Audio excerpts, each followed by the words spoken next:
Hi. So, back in May this year, which is about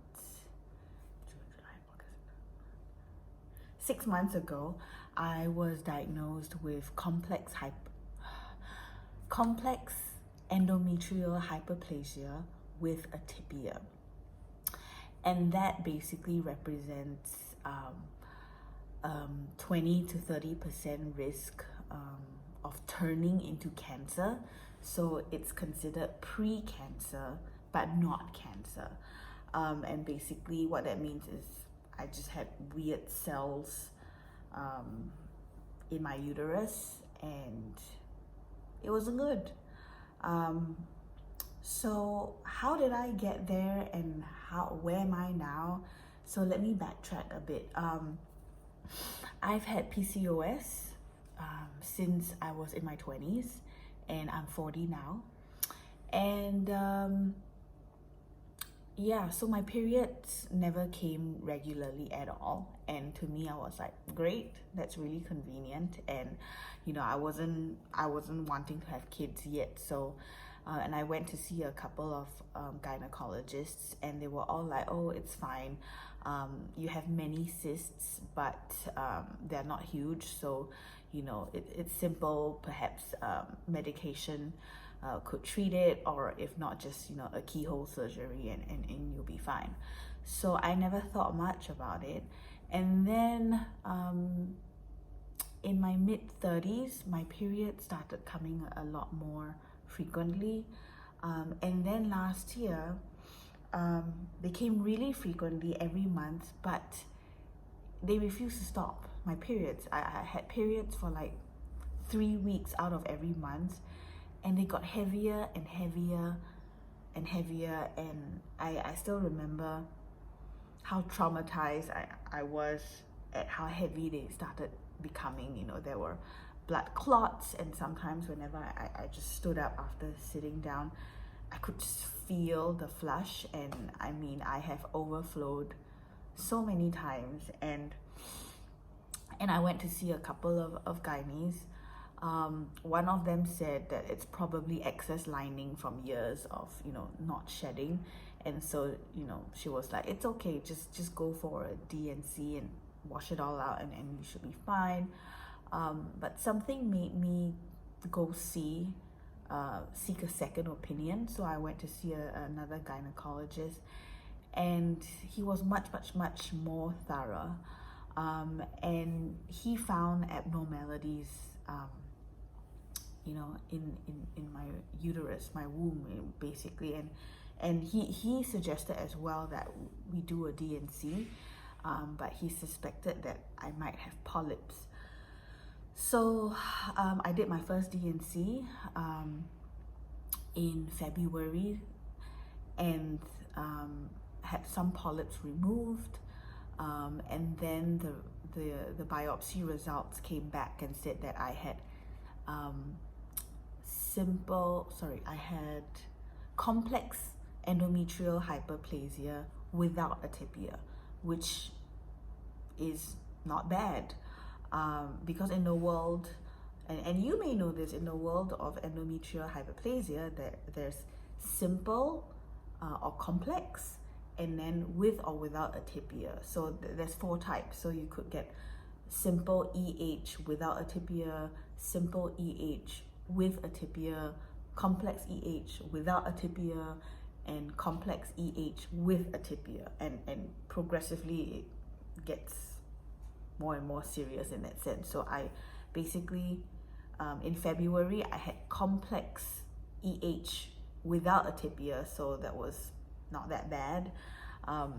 And so,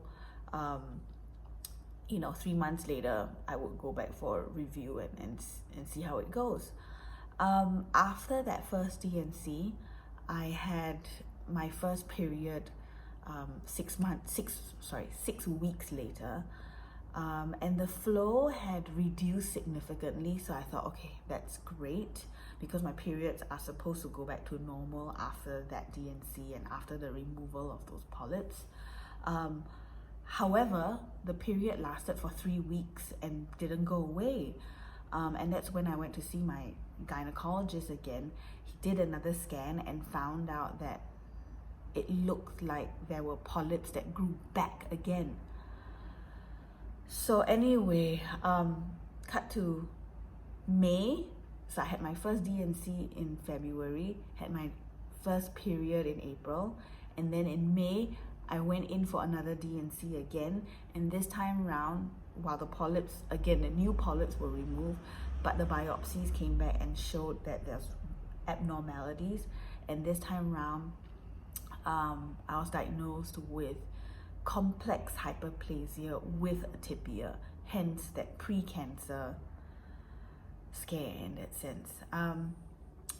My doctor was like, worst case scenario, is to get a hysterectomy just so that this is gone and it won't come back. But my husband and I have plans to start a family. So my gynae's recommendation was that, okay, get on hormone therapy immediately, clear up this situation, and then immediately have kids, and once we're done with kids, hysterectomy. So in May, I was put on hormone therapy.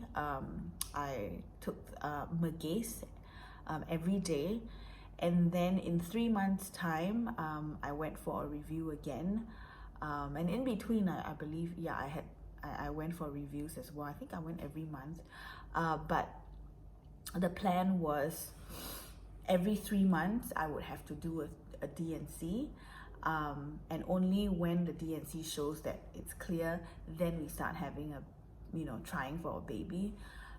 So basically started Megace in May, and then in August when I went for the next scan,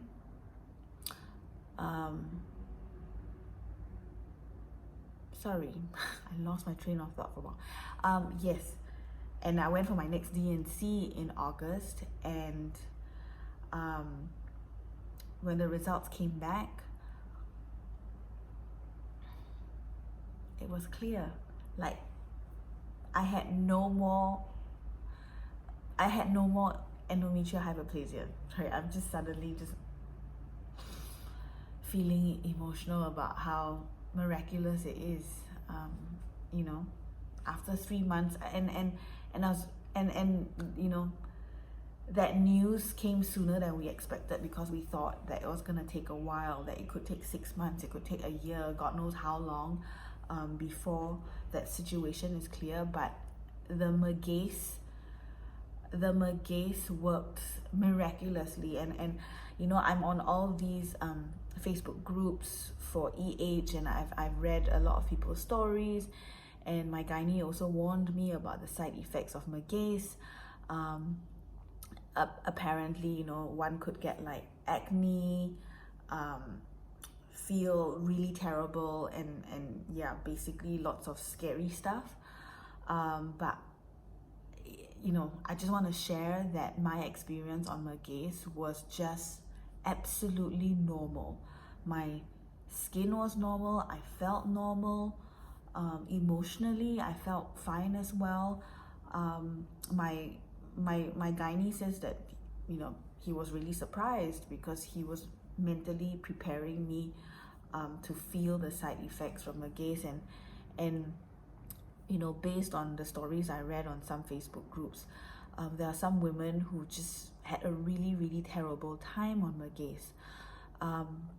But I am so glad to say that I was absolutely fine, and so I hope this gives someone else hope that Megace isn't necessarily scary. It affects different people in different ways, I'm sure.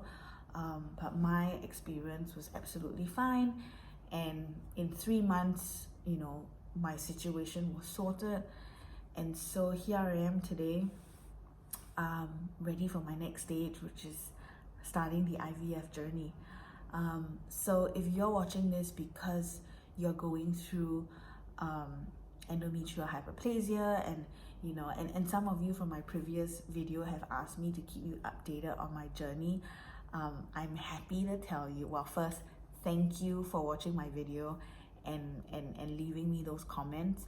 I absolutely understand what you're going through my own experience, and I'm excited to share that that yes, your situation, has hope. And I'm saying it because I've been through it, and I was mentally prepared to take a while before my EH cleared, but after being on Mergaze for 3 months, it cleared. So I'm wishing you the best, and thank you for watching my video. Please feel free to like, subscribe, leave a comment, ask any questions, and yeah, take care. Sending you so much love.